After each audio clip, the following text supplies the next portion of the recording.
今日同大家嚟到古色古香嘅大稻埕商圈，呢間屈臣氏就係台灣第一間西藥房啦。對面嘅永樂商場，早喺日治時期已經係花布集中地，到而家裏邊依然有好多布行，好似深水埗咁，仲有一層美食市場添，好有年代味道嘅郵局。呢度仲真係營業緊㗎。入到嚟遊客中心就會見到晒成張大稻埕地圖啦。入去谷原治裝所換裝，每日有3場免費預約。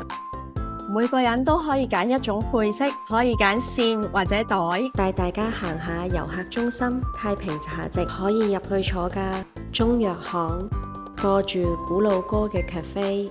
小學課室仲有乘數表添，喺台灣課室唔叫課室，叫做教室。好有日式風味嘅永樂燈丸，我直頭當佢係台灣 teamLab。着住旗袍嚟行啲咁古色古香嘅地方，好似時空穿越咗咁樣。迪化街又叫做年貨大街，通常會嚟買參茸海味、冬菇、雪耳、烏魚子、果乾、茶葉等等嘅年貨，鮮榨金桔檸檬汁。金桔檸檬汁好清爽，飲得出真材實料。熱辣辣嘅天氣，好需要整翻杯。係時候返遊客中心換翻衫啦。耳環同埋髮型就唔包，但係免費可以體驗到着旗袍同埋行街都好抵啊！